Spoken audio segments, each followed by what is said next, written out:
Would you like to reach our film and TV review podcast audience? Do you have a product or service of interest to film and TV home consumers or followers of the entertainment industry? Have a film or show production to publicize? For affordable price plans for all budgets, get in touch and find out about our introductory advertising options. Reach our audience of film and TV viewers and visit our site contact page at filmandtvreview.com, or you can email us at business@filmandtvreview.com. Reach out today.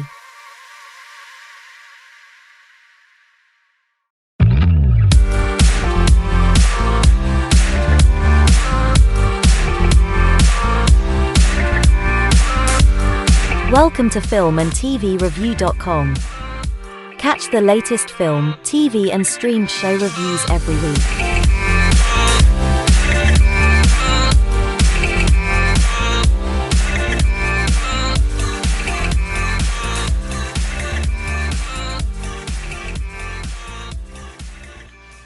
The views and opinions expressed by the authors and those providing comments are theirs alone. They do not reflect the views, opinions or position of filmandtvreview.com or their respective parent companies or affiliates. Filmandtvreview.com makes no representations as to accuracy, completeness, correctness, suitability, or validity of any information in this program and is for entertainment purposes only. Episodes may contain adult humor and language. For full terms and conditions, see filmandtvreview.com.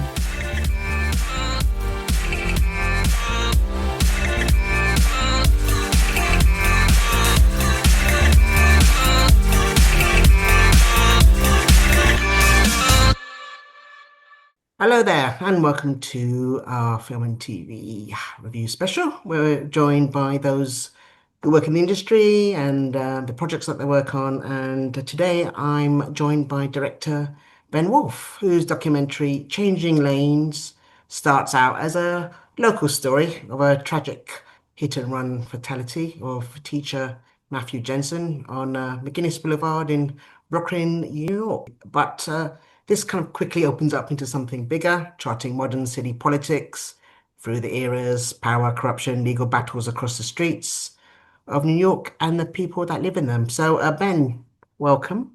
To put it in context, this film kind of begins in a very specific intersection but first, if you take you back a bit about this New York story, you started out as a cinematographer at the beginning. Were you actively looking for topics as a documentarian at this point, or where were you at this junction? Sure. So most of my adult life, I've been in New York City. I came here in 1991 after college, and I've primarily worked as a cinematographer on a wide variety of projects, commercial and documentary and fiction. But documentary is the thing I've sort of became increasingly passionate about over the years, and I really wanted to do something of my own, not only shoot other people's projects, which is something I do enjoy. And then when the pandemic really shut down most of my work, I finally had time to figure out, what would be an interesting subject to follow. I've always been interested in urban transportation. I've been cycling in the city over the 30 plus years I've been here, and it's developed and changed quite a lot in that time, mostly for the better, but not entirely. And I also am, maybe like most Americans right now, quite preoccupied with politics and sort of the sick feeling that things aren't going very well in our country. And I sort of wanted a way it was kind of the elephant in the room. It was just, I felt like I needed to talk about that, but not in an overly broad, preachy way. But I feel like I found a story that's a very specific story, but it is sort of a microcosm for something larger. Sort of our difficulties in sort of coming together and making sort of rational, reasonable progress on pressing issues. It's, your documentary, the title itself, Changing Lanes, it obviously invokes on the surface, context of street traffic, street design, but as you watch it, it shifts in its allusion to like political power, cultural attitudes, identity, it's almost a mission statement. Certainly you discover within the film as you watch. Was that the scope that you knew would be in mind when you started the documentary? Well, it is what I hope to do, and for me, this sort of wonderful surprise seems to be that I seem to have pulled it off, and that this very specific local story developed in an interesting and ultimately positive way that I couldn't have predicted while making it. Most of the time when I was making this movie, I thought it was just going to be a story of complete political dysfunction and the fact that there is ultimately a positive outcome, which I don't want to get into all the details, as I'd rather people, you know, enjoy the surprises as they unfold when you see the movie. But anyway, there was quite a bit of luck, which there always is in documentary, about the exact way that this particular story played out. So, I mean, to put it, because it's for international audiences, so McGuinness is a hybrid mile-long street that connects like two highways, but Correct. also feeds like multiple intersections of a heavy residential area in Brooklyn. I mean, I've been to New York. I do love it walking around there, but it is obviously a part of its identity is the traffic. You can't get away with it. What made this part of New York story stay with you and want to actually expand it into a feature? Sure. So when I, again, sort of towards the end of the pandemic, when I was looking for a story, I was sort of following a bunch of street design projects and sort of safety initiatives that I thought would be, and I think initially I thought the movie would be more of a survey of a lot of different projects, but this particular one became so hyper political and so sort of intense that pretty soon I realized, oh, this is actually going to be the sort of the anchor and the center of this movie. It's a big enough, although it's a small, though it's only a 1 mile long street, the the heat over the what to do about it just became like what was boiling hot, and I realized, that this is really is going to be that sort of microcosm of American politics, because people are just going for blood with this. They're not making sort of reasonable conversations and compromises about making some changes to make it safer. They are, fighting tooth and nail and trying to, like, I mean, it just went way over the top. And as is the case in many of our fights, I think ultimately maybe it wasn't even really a fight really about this particular street so much as it becomes a fight about identity and about the different people in the neighborhood and who's in control. It's a long-standing design there, but then Yeah, I can give a little context. I mean, McGinnis mm, Boulevard was originally Oakland Street, which was actually a small residential cobblestone street. Um, And then in the 1950s, Robert Moses, who you may even know about in England, who was a big American, well, he's the biggest influence on the design of America in the 20th century. He put in all highways everywhere, huge bridges everywhere. He was very contributed greatly to car culture and suburbanization. Anyway, this was one of his later projects. It was a he knocked down about 500 houses to expand and widen this small residential street into a 4 lane, almost highway that ran between two highways, and was the intention and how it actually was used was largely a connecting road between highways. But it did go through a residential community, and that's almost by definition, at least from today's standpoint, we can see that's usually not a good thing. Putting, fast automotive traffic in a place where people live and need to cross the street to go about their daily lives, and where most people in that community don't even have cars, uh, is a problem. And so for about 70 years, it was a problem. It was one estimate is perhaps about 200 people were killed in traffic violence on that street over the years, and it was about happening about once a week in modern history that there was a crash involving a serious injury of a person. So not really a healthy or sustainable situation. And it was clear that something had to be done. And when this teacher was killed in 2021 crossing the street, sort of enough of the community was fed up enough um, to try to do something about it. you kind of, your initial setup is kind of you just show maybe at the beginning you kind of explain maybe it's your you have you're a cyclist as well as a motorist, but Yeah. you mentioned you are a cyclist. Then but for documentary, you have your setup of a trailer, so it looks like it's going to be a very intimate film because you don't know going in, and but then and of course your beginning point is covering this tragedy, but then you knew politics was going to come into it, but maybe Yeah. not to what extent. So when did you kind of know that, okay, I'm going to have to zoom out of this? I was present at a meeting that's featured in the film where the part of the community that was opposed to changing, reducing cars on and narrowing the street had a meeting that they billed as a public meeting, but they locked out the part of the community that wanted change. So it was not a public meeting. Hmm. And anyway, that I showed up at that event and it was super charged and the protesters outside and people screaming into each other and anyway, I realized, and that was actually when I decided this would be the movie. This would be the thing that I think I would focus this movie on. So I knew from the beginning this is going to be a very political movie and a movie that is kind of a microcosm for things that we see at the national level. That there is a sort of trickle down effect that's happened.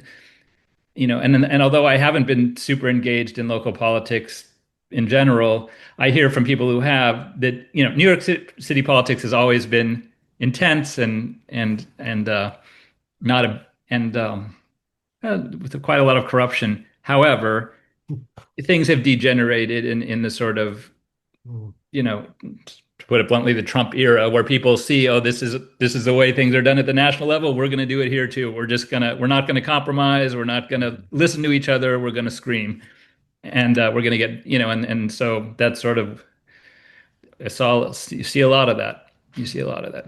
And Yeah. I will say one of the things I love about streets in general is I felt like they're kind of a graphic illustration of sort of democracy. You have this limited resource, this literally this physical space, and you've got to do something with it.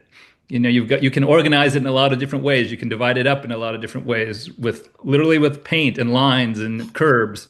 And that sort of tells you a lot about what what a certain community values or about who has power in the community because there's a lot of people that want to do a lot of different things. And somehow you have to make an accommodation between do you want this to be a nice place to walk? Do you want this to be a nice place for big trucks to come through? How do we navigate this complex, web of different interests that are going to use or want to use this resource? And so anyway, I like that aspect of it, that it was something that you could photograph that kind of illustrated Hmm. how politics sort of unfolds, who has power in any given era. It's also something with a history, which we go into in the film. That these streets, again, were created like in New York and old places like most of Europe, well before the automobile. So at one time, these streets were all about pedestrians, horses, maybe street carts, but they were a very social place. During the course of the 20th century, in almost all of America and in big cities all over the world, really, the car sort of pushed everything else to the side. Reasons that happened, some of which were positive, the sort of at least the glamour, the romance of freedom that the car offered, the ability to just go anywhere you wanted really quickly in comfort. But the reality of it in cities often didn't meet the dream scenario. Often it was done at the expense of people that actually lived in these places and maybe didn't have cars or dense cities. Ultimately, cars never were really going to be an efficient solution because there's just not enough room for everybody to have a car. It just doesn't really work. I'm guessing, I mean, over the course of, your search, when did it become apparent that, you're going to have to expand the time frame of what this documentary is going to be? You're going to have to look at the almost a biography of New York, how it Yeah. develops, why it's so ingrained, why we have it there, and why it's so ingrained. So I'm guessing you thought, footage, resource to, rights to this. You must Yeah. have thought, okay. Did you? Yeah, that's something like I knew the political angle was going to be important from the beginning. I did not appreciate initially how much history we would include and that became a an increasingly important part of the story. Um, Largely, well, for a number of reasons. One, I think it's just very interesting, and I think that, and I think secondly, because, and I see this again in all elements of our politics, people often are willing to hold very extreme and no compromise kind of positions without actually really understanding the issue or knowing the history. And it's that this latch on to something, it just becomes sort of an identity thing. Like my group of people hates bike lanes, so I'm just going to hate this, you know, or it becomes, yeah, a proxy fight about gentrification. Oh, the new people are into bikes, the old people aren't, and it's just so we're just going to fight about this. Anyways, but I felt like history, I felt an important part of a movie like this is to educate people to understand something about the history of streets, like how did we get to where we are, and also some principles of urban planning, which again, like many things like global warming or whatever, these are complex subjects.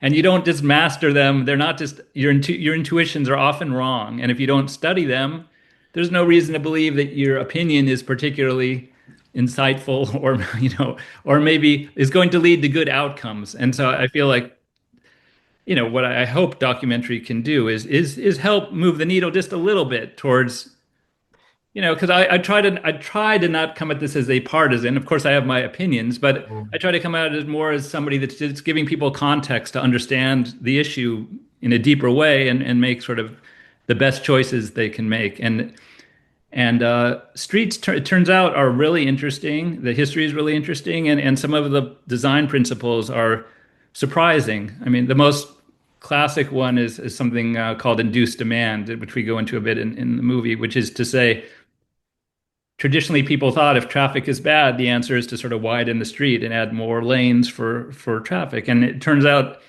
that doesn't really work. Yeah. And and the reverse is also true. So a lot of people oppose these safety projects that involve often reducing car lanes because they say traffic is bad now. If you get rid of lanes, it's going to become, incredibly bad. That makes sense. Like intuitively, you would say, yeah, that makes sense. But it's basically wrong. And again, you wouldn't know that if you don't actually, study the subject a little bit. So I think it's quite interesting. Yeah, you do take time because you do show quite a few sequences where you people are try of the movement are trying to uh, explain the solution and how counterintuitive it is because they kind of think of traffic as oil or Right. water. Why close it off? You're just going to circumvent and push these traffic into the neighboring roads. And but trying to get over that is. I mean, we have same issues in Oxford Street also. We've had to try to pedestrianize that, but these same arguments, and I'm sure around the street, it's hard to see unless it's given a chance at least. And but it's good that you actually show that because it is a debate on both sides that you want to be as balanced and show both sides why it's worrying. And So, again, I do want to emphasize again because sometimes I would show up with my camera and people would say, who are you? What side are you on? And I would just be like, I'm not on a side, like, and honestly, while I love bikes and I use them a lot, I also do have a car and I use it when necessary. I think there's a place for all these things. I think it's a really silly argument to boil everything down to like you're either this or you're that. And again, there's no compromise. To me, these are all ways of getting around that have to coexist. They all have a purpose. It's a question of how do you do it in the most safe, and pleasant way possible. It's odd to me that in a place like New York, where most people, like that community, apparently only about 20% of people have cars, that in a place where only 20% of people have cars, you gave up 100% of the roadway. Seems like an odd choice. So to me it makes some sense that a more balanced approach would divide that up in a little more thoughtful, careful way, and a way that's not killing people on a regular basis. I mean, the methods of kind of presenting the case, because like I mentioned before, you initial out there, you kind of have this almost one man band with your camera Yeah. and your little trip, but. Um, this kind of evolve into almost a different type of genre of documentary where you're covering quite your counter arguments, talking heads. So, did you, as you're making this, thinking, well, obviously my initial setup is not maybe as an intimate travelogue almost. I mean, that's maybe at the beginning you kind of thought, hey, maybe I'll be more part of this, or as a, That's you know, right. I did, as you mentioned, I did have this idea that I would, as a sort of a personal challenge and maybe a little bit of a gimmick to draw attention to the documentary, that I would just try to make it all just getting around on my bike and bringing my equipment with me, which I did do, and that's mentioned at the beginning of the movie. I think initially that story of traveling around the city on a bike would become that I would be more of a presence or a character in the movie. And it's an interesting thing about documentaries is you go in with certain ideas and you adjust them as things unfold. And it became clear to me that enough was going on without that I didn't need to also be such an important character in this movie. that, or where do those changes occur? It's complex. I Mm. worked with a fabulous editor who's a good friend of mine named Kristen Bai, who I will give a huge amount of credit for as far as, making this a sort of digestible story. I probably shot about 100 hours over 3 years, which is not unusual for a documentary, but you can see that's a lot of work to boil that down to a 75 minutes that sort of makes sense and it's entertaining and fun. Um, about halfway, so maybe a year and a half into my shooting, I started working with Kristen, the editor, and that was neat because on some projects people just finish shooting and then start editing, but in this case, in the middle of the shooting, we were already starting to work with the material, which was great because it sort of helped inform me about what needed to be shot going forwards and the sort of and as you're talking about as the style of the film kind of got more solidified, it became clear to me the things to focus on and the again like my story kind of fell to the side and some of these political things loomed larger. I suppose the historical things loomed larger. um, Certain people that I really wanted to get in the movie, it just his interviews took quite a lot of time. So like David Byrne is someone that I actually already had a bit of a relationship with from some other projects. So he was actually one of the first interviews, which was great. He's a very interesting man who has a lot to say on about getting around the city and getting around other cities in the world. So I thought he would be a good voice for that. But the other sort of headline personality is Jeanette Sadiq Khan, who is ran transportation in the Bloomberg era in New York and made sort of huge changes in the city that are kind of celebrated in the movie. Anyway, it took me a couple of years before I could get to her because again, this really was an independent. When people again say which side are you on or who are you working for, whatever, I was on my side. This is a my movie. I wasn't working for anybody. That I had no money from anybody. This was no big agenda. This was just something I was interested in. And so when I would approach some people, they just didn't know who I was, and it took quite a while to sort of establish, you know, that I was a legitimate, worth talking to, and that this was a serious project. How did you actually approach? Just a quick question. How did you approach David? Because he's of a Talking Heads fame and icon videos from the MTV audience era. Yeah. You know these songs immediately, but how did you?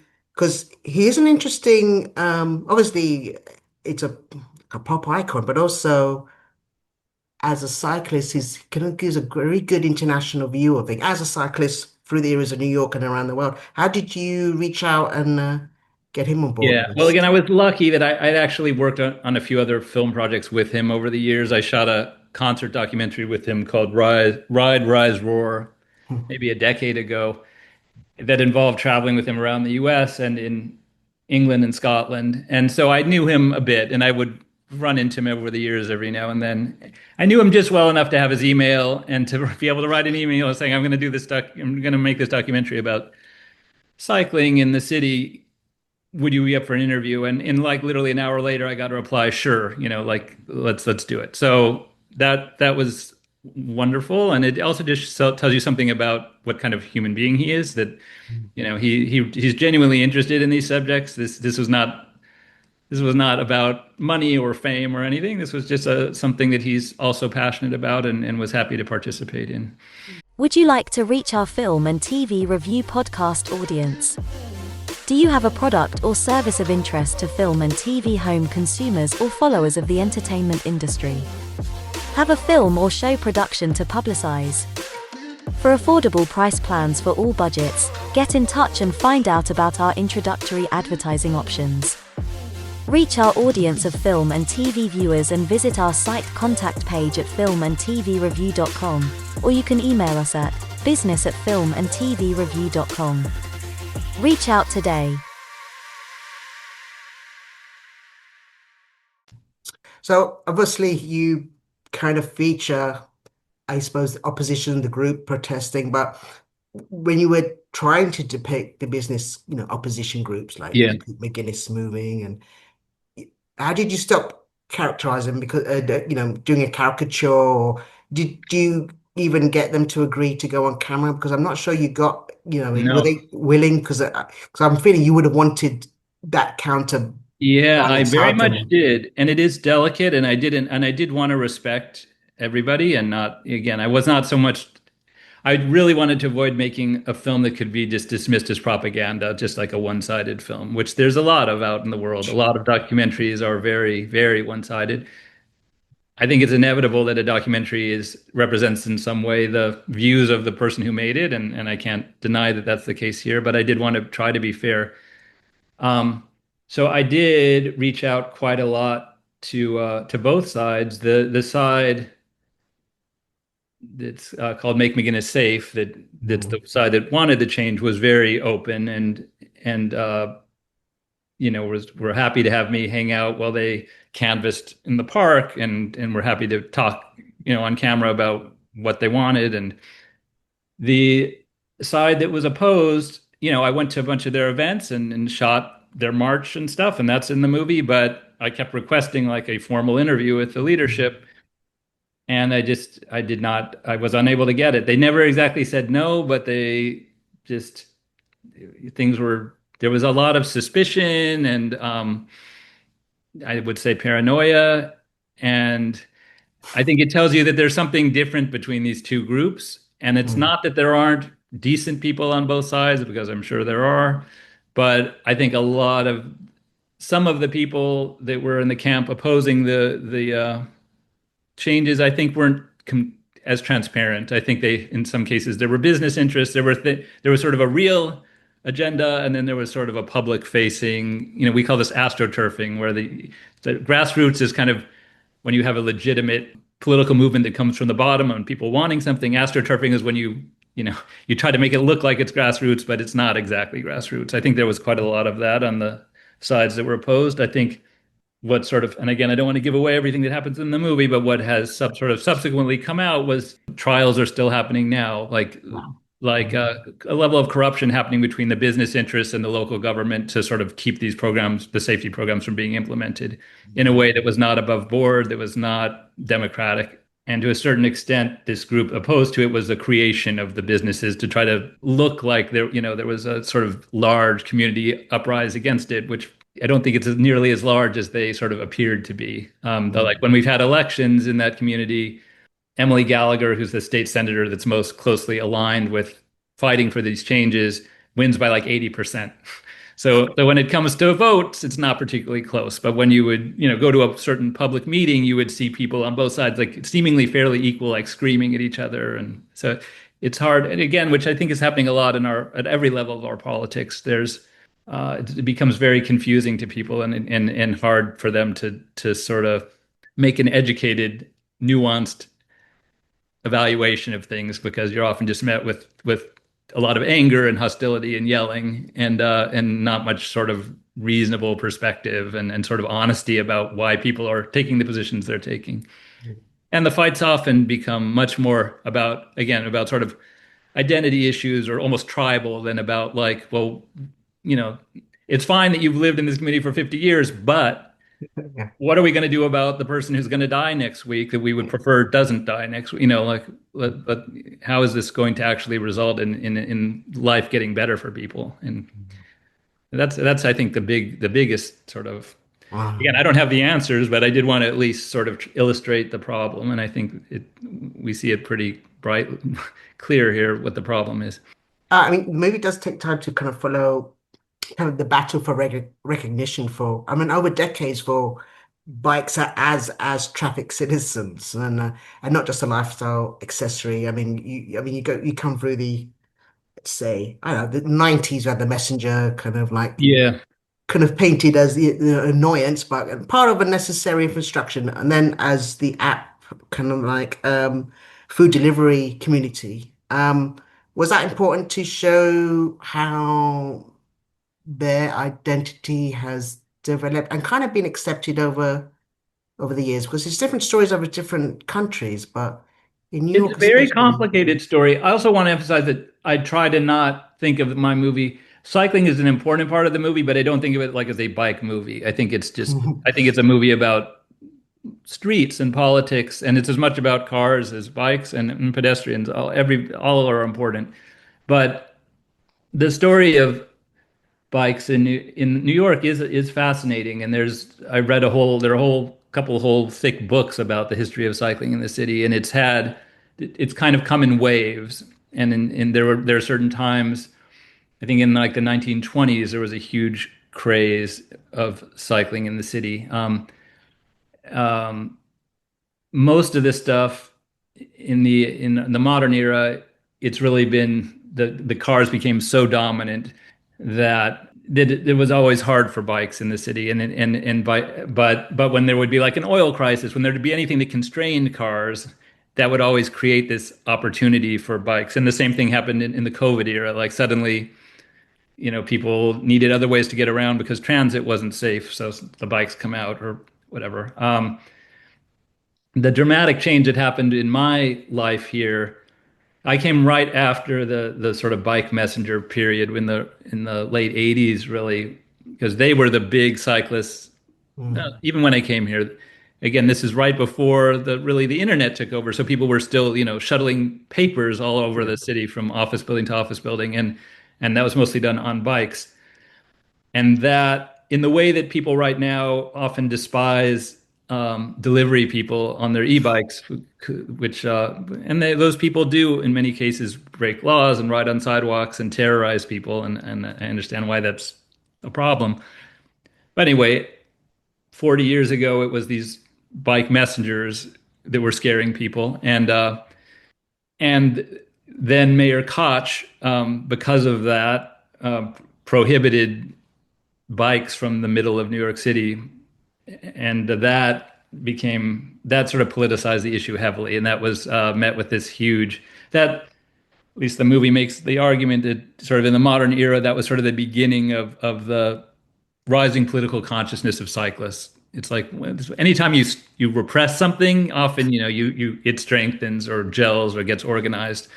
And you already had all these messengers who were young, dynamic guys making a living, and suddenly they were highly political. And so this ban on cycling in Midtown was short-lived because the reaction to it was very strongly negative. After that, we have some oil crises. We have also critical mass and that was happening while I was in New York, which was again cyclists starting to assert themselves as sort of legitimate users of the road.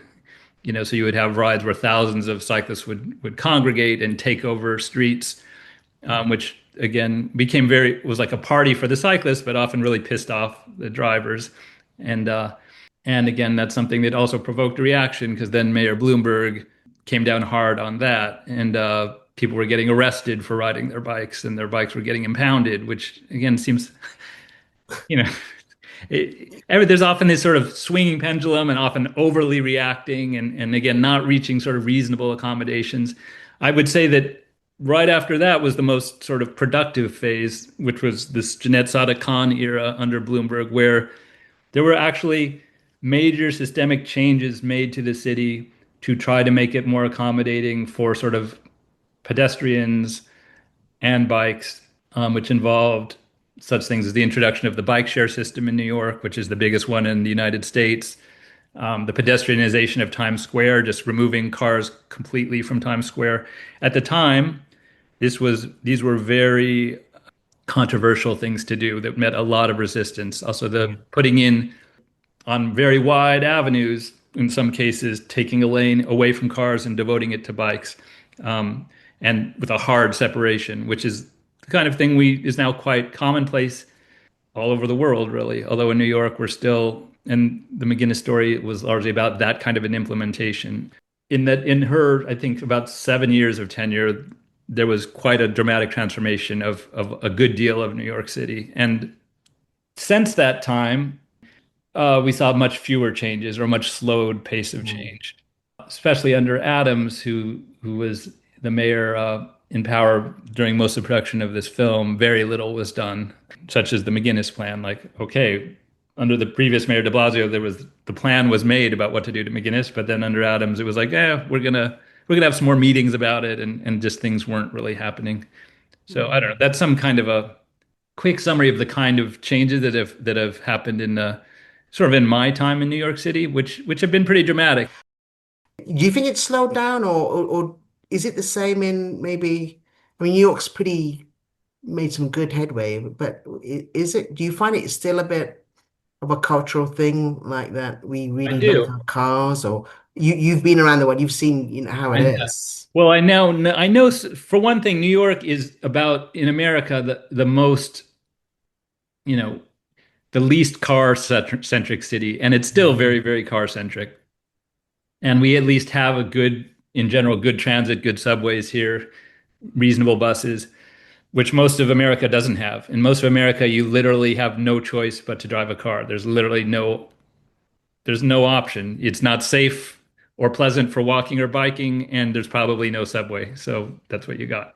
Um, and the fact that even in New York, in my opinion, we're not world class. And the statistics bear that out. We are still having way more injuries and death here than is generally the case in Western Europe and Japan, like dramatically more.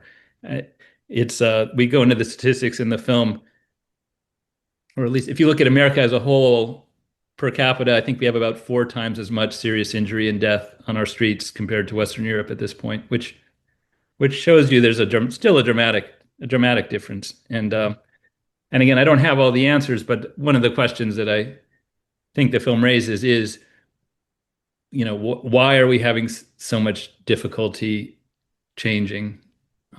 What is it about our culture that's And I think these problems are mostly political problems, like what's happened to our politics. This is a country that, built highways and bridges, unprecedented scale, and now doing simple things like painting some lines on the street is like extremely hard. Um, I think it's an indication that something is failing. Exactly what that exactly causes and how you rectify that is not obvious to me, but it is a sort of undeniable, and I think it's important to make those comparisons. I think because especially for people that always want to insist that somehow that what we've got is so great, or we shouldn't change it. Well, it's like, well, many of our systems at this point are just not working as well as other places in the world. So it's pretty clear to me that, you know, it could be better. And it's a question of how do we generate the political will to make the changes. It's very people. And again, I don't think it's a uniquely American problem, but it seems very strong in America right now that there's a great resistance to change and a strong sense that maybe what we have isn't the best, but you're just going to make it worse if you change it. And I mean, you've gone on to festivals with this.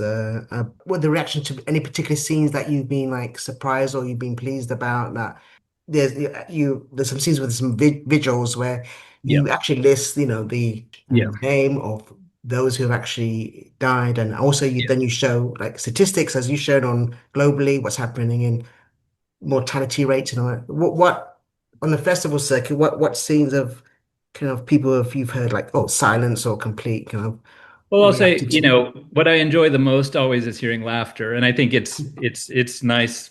It was important to me that this movie isn't just some grim, like story about death and destruction, because that's part of the story. But there is a lot of humor in human behavior in general, and in especially there's just a few points in the movie, mostly in these sort of political scenes where people are just being outrageous that is perhaps sad, but generally generates some laughs too because it's just so ridiculous. And I like it's always gratifying to me to see audiences just see the humor in some of this stuff. It's also been interesting traveling around with it. So far, it's going to play for the first time in Europe. It looks like in towards the end of September in a couple festivals right now in Czechia and Poland and a couple other things brewing.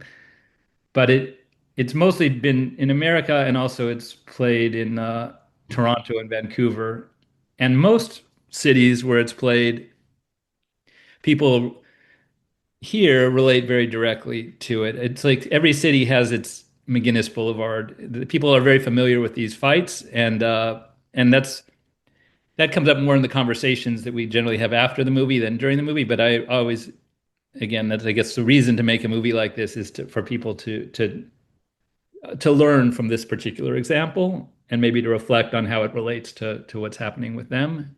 And it doesn't seem to be people generally are not seeing it as some isolated thing that happened in some neighborhood in Brooklyn. They're Mm. they're like, oh, we had the exact same thing happened here. The people make the same arguments against change here. The same businesses rise up and then people that have been in places for a few years note, oh, and the same businesses that were fighting it are now doing better than they ever did, which is usually what happens in these cases. It's again, businesses are not academics. They don't really know the subject very well. They usually are just conservative. They just don't want to rock the boat. If they're making some money, they don't want to, they're just afraid things will get worse. I mean, it is a very much a multi-thread story, and so over 3 years. But there must be moments because you're kind of looking for this kind of narrative to a documentary, almost, a beginning, middle, and Sure, almost an end. sure, But there sure. must have been so many stop, start, stalls, and rollbacks that you must have thought. Was there a point where this project just nearly just fell apart, even like financially, because you're bankrolling it, getting your funding, and then pull back, or maybe thinking, let's make it shorter, or waiting for some kind of natural end, which did come eventually, but I'm guessing it's like fishing. You really don't know when. So how long, what was your kind of experience? There was a tremendous amount of luck in this, in that around the time we were naturally, where I was probably running out of money, and also like where the editor had been working on it for, a good year or whatever, is when is when in fact this sort of surprising turn happened, which does provide an end to the movie. Which is basically, without getting into the nitty gritty, again, for most of the time I was making this movie, I did not expect the proposed changes to actually happen because it just seemed like the resistance was too strong and the leadership of the city too corrupt. And it just felt like, oh, it's just not gonna, or it's gonna get watered down to the point of not really being very good. Some of the corruption was basically brought to light and some indictments went down, and suddenly stuff that was not politically feasible became feasible, and the actual big changes were implemented rather quickly. And it also tended to coincide with the new Mamdani administration, and so it sort of, and so it all sort of tied up itself very neatly, and which was great. And it is a very exciting moment in New York, which again I was lucky. My movie kind of the timing of my movie that you have Mamdani elected right around the time we're finishing this movie, and literally on the third day of Mamdani's administration, he goes to McGuinness Boulevard and has a press conference there because it's become that big of a thing in the city where he was like, this is literally a symbol of the corruption of the previous administration, and also has become sort of a symbol that change is possible, if people get organized and work hard, and he wants to see these sort of changes implemented much more broadly on a more systemic level. And I believe until I'm proven otherwise, that he's sincere about that. It does seem like we're entering another era similar to the Bloomberg era, a period where we're going to see a lot more aggressive changes to the status quo, which is not a good status quo. It's not, Mm. we should keep good aspects of what's working here, but we should also we should be a much safer and more pleasant city that's up to the same standards that we enjoy when we travel around the world. And there's no reason why that can't happen here. It's except for political reasons. There's no sort of physical reason we can't make these changes. Yeah, well, I'm hoping for a happy ending now. So let's I'm glad it ends when it does, and we'll see. But I mean, finally, I mean, you do explore some of the talking heads towards the end of what cities mean to them, and it kind of for them becomes a representation of their culture or their country almost. Which individual interviewees kind of shaped or inspired your understanding of how they saw the city, or you kind of like really resonated with you, or wasn't even able to make the cut? What kind of like it's a film of Well, many we've perspectives. we've talked about David, who, and Yeah, honestly, initially, obviously, a lot of my motivation of bringing him in was just to raise the profile of the film because everybody knows him, but he's a rare, celebrity in that he's also quite an intellectual and quite knowledgeable on the subject. He's even written a book called Bicycle Diaries about his riding around the city. So he was kind of the perfect combination of like, you know, celebrity, but also somebody that actually has some gravitas and something serious to say. So he was great. Most of the other people that I talked to were actually like real people in positions of power at various points in the city. People that ran transportation, like Sam Schwartz in the Koch era, Jeanette Sadik Khan in the Bloomberg era, John Orcutt, who worked under Jeanette Sadik Khan, Charlie Komanoff, who is sort of a transportation economist in the city. So I just felt like it's important. I mean, getting back to this notion that this is a complicated subject, and I didn't want to just make a movie that's just me spouting off my sort of opinions as just a random guy. I wanted to hear from people that actually this was their job. They had the expertise and the power to do things, and I thought, what's cool about a movie like making a local movie like this, like I can't talk to President Obama or whatever, or not easily, but these are people, although they, that even as a citizen of the city, I could get to those people. It turns out, and that's pretty cool. And I also think these local politics matter a lot. It's not everything is, you can argue that a mayor might have just as much an effect on a citizen as the president, because again, like the design of your streets matters. It's not everything is, sometimes just local politics is very important. Anyway, and I really got to appreciate that. And also meeting with literally the state senators, the borough president, these like local officials who are actually surprisingly accessible. And I didn't know any of those people. I just literally emailed them. I'm like, I'm doing a documentary. Can we meet in the next month or two? And I would generally get a, yeah, sure, let's do it. Um, I just think that's pretty exciting.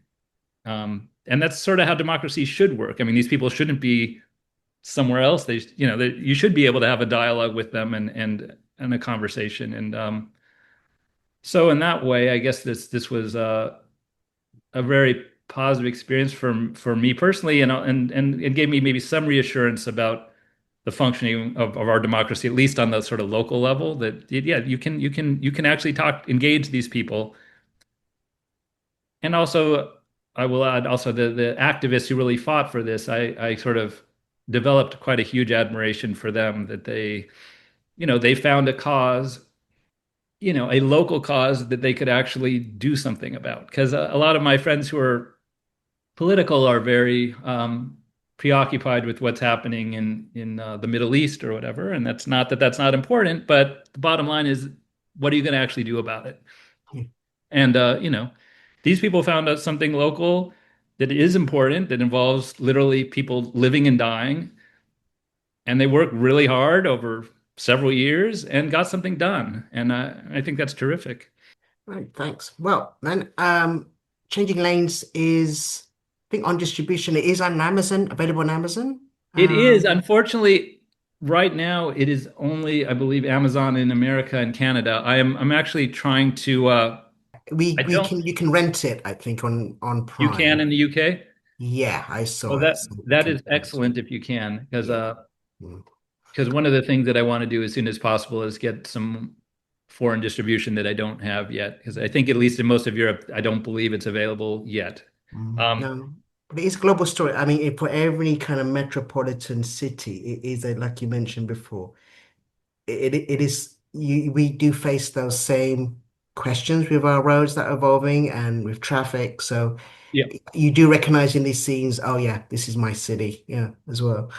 And I think you might also, if you're interested in American politics, it might also be a bit of a lesson about Oh that. yeah, You can sort of compare snapshot. and contrast with your own political problem. Yes, it's sometimes a bit too close to home, but If people are perhaps interested in having a screening for the film, and I do get inquiries from all over the world, that can also just be done sort of separately from streaming, and people can. Uh, there's a website for the film, which is changinglanesdoc.com, and you can connect to me through that if you'd like, if you would want to set up a screening in your city, wherever that is. brilliant. Okay, thanks. Well, yeah, definitely click on. Thanks, Ben, for your time. And like I said, try and catch this. It's a good international story, quite honestly. It's a New York story, but it is a metropolitan story globally, I think. Ben, thank you. And for your home, see you next time. It was my pleasure. Thank you. Thank you. We hope you enjoyed this film and TV review.com episode. Catch the latest film and TV reviews, together with regular episode content from the world of film and TV every week. See you soon. Would you like to reach our film and TV review podcast audience? Do you have a product or service of interest to film and TV home consumers or followers of the entertainment industry?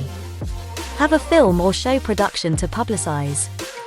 For affordable price plans for all budgets, get in touch and find out about our introductory advertising options. Reach our audience of film and TV viewers and visit our site contact page at filmandtvreview.com, or you can email us at business@filmandtvreview.com. Reach out today.